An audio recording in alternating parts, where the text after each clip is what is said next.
రాజకీయాల్లో శత్రువులను ఎదుర్కోవడం కంటే మిత్రులను నిలబెట్టుకోవడం చాలా కష్టమంటారు. అధికారంలో ఉన్నప్పుడు చుట్టూ వందల మంది కనిపిస్తారు. కానీ కష్టకాలంలో పార్టీ జెండా మోసేవాళ్ళు కొద్దిమందే ఉంటారు. అలాంటి అరుదైన నాయకుల్లో రెడ్డప్పగారి శ్రీనివాసులు రెడ్డి పేరు ముందు వరుసలో నిలుస్తుంది. ఉమ్మడి కడప జిల్లాలో టీడీపీ ఉనికి ప్రశ్నార్థకంగా మారిన రోజుల్లో కూడా పార్టీ జెండాను భుజాన వేసుకుని తిరిగిన నాయకుడిగా ఆయనకు ప్రత్యేక గుర్తింపు ఉంది. జగన్ రాజకీయ ప్రాబల్యం అత్యున్నత స్థాయిలో ఉన్న సమయంలో వైసీపీ అధికార యంత్రాంగం దూకుడుగా వ్యవహరించిన రోజుల్లో ప్రతిపక్ష నాయకుడిగా నిలబడడం అంత సులువు కాదు. అలాంటి పరిస్థితుల్లోనూ పార్టీని విడిచి వెళ్లకుండా చంద్రబాబు నాయకత్వంపై నమ్మకం కోల్పోకుండా ప్రతి కార్యక్రమంలో ముందుండి పనిచేసిన నేతల్లో శ్రీనివాసరెడ్డి ఒకరు. అలాంటి నాయకుడు ఇప్పుడు అదే పార్టీ నుంచి మాసిపోని మరక అంటించుకున్నారు. ఇంతకీ ఏంటా మరక కథ? Let's watch. టీడీపీలో విధేయతకు మారుపేరుగా గుర్తింపు పొందిన నేత రెడ్డప్పగారి శ్రీనివాసులు రెడ్డి అలియాస్ వాసు ఇప్పుడు సోషల్ మీడియా పోస్టులతో రాజకీయ చర్చకు కేంద్ర బిందువుగా మారారు. రాజ్యసభ సీటుపై ఆశలు నెరవేరకపోవడంతో అసంతృప్తి వ్యక్తం చేశారనే ప్రచారం జరుగుతుండగా అనంతరం చేసిన ట్వీట్లు మరింత వివాదానికి దారితీశాయి. పార్టీ కోసం చేసిన కష్టం, త్యాగాలకు తగిన గుర్తింపు దక్కలేదన్న భావన వ్యక్తమయ్యేలా ఆయన చేసిన ట్వీట్ రాజకీయ వర్గాల్లో విస్తృత చర్చకు దారితీసింది. పార్టీ విధేయతకు ప్రతీకగా గుర్తింపు పొందిన నాయకుడి నుంచి ఇలాంటి స్పందన రావడం విశేషంగా మారింది. అక్కడితో వ్యవహారం ఆగలేదు. డిప్యూటీ సీఎం పవన్ కళ్యాణ్ కడప పర్యటన సందర్భంగా జరిగిన కార్యక్రమాలకు సంబంధించిన ఖర్చులు ఇంకా చెల్లించలేదంటూ చేసిన మరో పోస్ట్ వివాదాన్ని మరింత పెంచింది. దీంతో అసంతృప్తి ట్వీట్ గా మొదలైన వ్యవహారం కూటమి రాజకీయాల్లో చర్చకు దారితీసింది.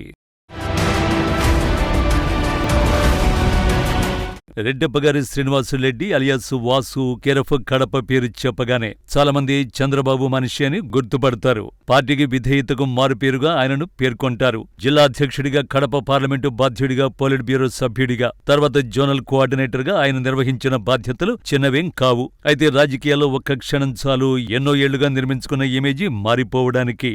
ఇప్పుడు అదే పరిస్థితి వాసు విషయంలో కనిపిస్తోంది.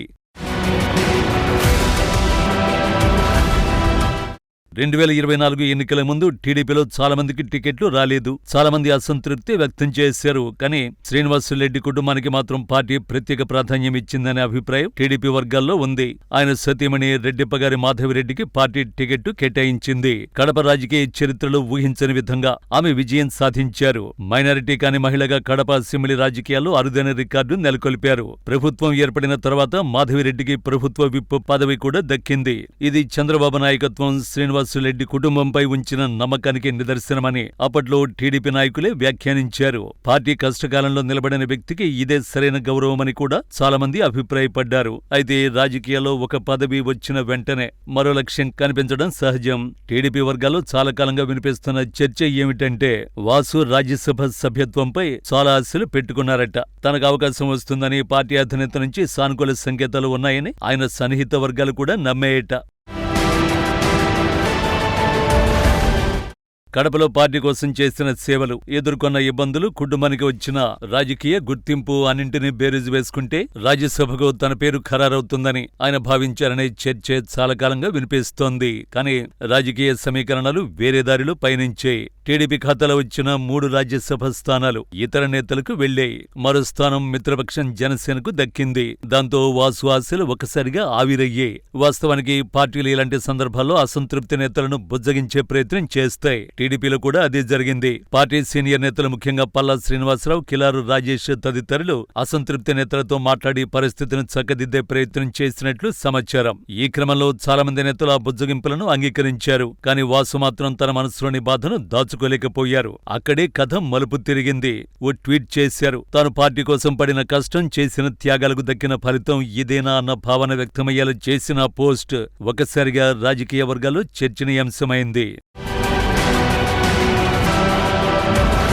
13 ఏళ్లుగా కాపాడుకున్న విధేయతకు గీతలు పడిన క్షణంగా చాలా మంది చూస్తున్నారు. అసలు వివాదం అక్కడితో ఆగి ఉంటే బహుశా పరిస్థితి వేరేలా ఉండేదేమో. కానీ మరో ట్వీట్ వ్యవహారాన్ని మరింత పెద్దదిగా మార్చింది. డిప్యూటీ సీఎం పవన్ కళ్యాణ్ కడప పర్యటన సందర్భంగా నిర్వహించిన కార్యక్రమాలకు సంబంధించిన బిల్లులు ఇంకా చెల్లించలేదంటూ వాసు చేసిన పోస్ట్ సోషల్ మీడియాలో వైరల్ అయింది.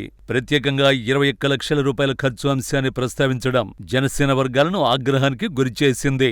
జనసేన కార్యకర్తలు, పవన్ అభిమానులు తీవ్రంగా స్పందించారు. వివరించారు. ప్రభుత్వ బిల్లులు చెల్లించాల్సింది సంబంధిత శాఖలు, అది చంద్రబాబుతో మాట్లాడాల్సిన విషయం. పవన్ కళ్యాణ్ ను లక్ష్యంగా చేసుకోవడం ఎందుకు అంటూ ప్రశ్నిస్తున్నారు. మరికొందరు ఇంకా ముందుకు వెళ్లి ప్రభుత్వ కార్యక్రమాలు ప్రభుత్వ యంత్రాంగం నిర్వహిస్తుందని, క్లస్టర్ల పేరుతో వ్యక్తిగతంగా ఖర్చు చేయాల్సిన అవసరం ఏమిటి అని సోషల్ మీడియాలో ఎదురుదాడి చేశారు. దాంతో అసంతృప్తి ట్వీట్ గా మొదలైన వ్యవహారం కూటమి పార్టీల మధ్య చర్చకు దారితీసింది. అయితే రాజకీయాల్లో ఒక విషయాన్ని గుర్తుంచుకోవాల్సిన అవసరం ఉందంటూ పరిశీలకులు అభిప్రాయపడుతున్నారు. బలంగా ఉన్నప్పుడు శత్రువులు కనిపించరు, కానీ నేతల మాటల్లో వ్యత్యాసం అంటే బలహీనతలు మొదలైన క్షణంలో ప్రత్యర్థులు ముందుకొస్తారు. ఇప్పుడు వాసు విషయంలో అదే జరుగుతోంది. టీడీపీలో ఆయన రాజకీయ ఎదుగుదలని ఇష్టపడని వర్గాలు ఈ వ్యవహారాన్ని పెద్ద ఎత్తున ప్రచారం చేస్తున్నాయి. ఎన్నేళ్లుగా విధేయత గురించి చెప్పుకున్న నాయకుడు చివరకు సోషల్ మీడియాలోనే అసంతృప్తి బయటపెట్టాల్సి వచ్చిందా అని ప్రశ్నిస్తున్నాయి. మరికొందరు పదవి రాకపోతేనే బాధ బయటపడిందా అంటూ విమర్శలు గుప్పిస్తున్నారు. నిజానికి రాజకీయ జీవితంలో ప్రతి నాయకుడికి ఓ పరీక్ష సమయం వస్తుంది. విజయం వచ్చినప్పుడు కాదు, నిరాశ ఎదురైనప్పుడు.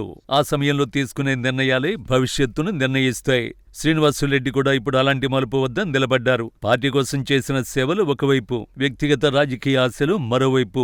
ఈ రెండింటి మధ్య సమతుల్యత సాధించగలిగితే ఆయన రాజకీయ ప్రయాణం మరింత బలపడే అవకాశం ఉంది. లేకపోతే ఒక్క ట్వీట్తో ప్రారంభమైన వివాదం మరింత దూరం వెళ్లే ప్రమాదం కూడా ఉంది.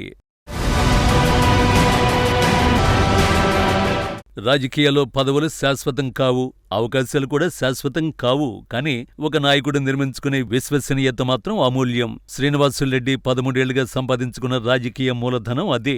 అయితే ఇప్పుడు చర్చ జరుగుతోంది రాజ్యసభ సీటు గురించి కాదు, ఒక ట్వీట్ వల్ల ఏర్పడిన అభిప్రాయం గురించి. పార్టీ కోసం పోరాడిన నేతగా గుర్తింపు పొందిన వ్యక్తి అసంతృప్తితో స్పందించిన నాయకుడిగా మిగిలిపోతారా, లేక పరిస్థితులను అధిగమించి మళ్లీ విధేయతకు ప్రతీకగా నిలుస్తారా? దానికి సమాధానం రాబోయే రోజుల్లోనే తెలుస్తుంది. కానీ ప్రస్తుతం మాత్రం టీడీపీ రాజకీయాల్లో హాట్ టాపిక్ ఒక్కటే. ఒక ట్వీట్ 13 ఏళ్ల విశ్వాసానికి మరక అనేది ఖచ్చితమైన వాస్తవంగా చెప్పుకోవచ్చు. మొత్తానికి ఒక ట్వీట్ తో మొదలైన రాజకీయ చర్చ ఇప్పుడు టీడీపీ జనసేన వర్గాల్లో హాట్ టాపిక్ గా మారింది.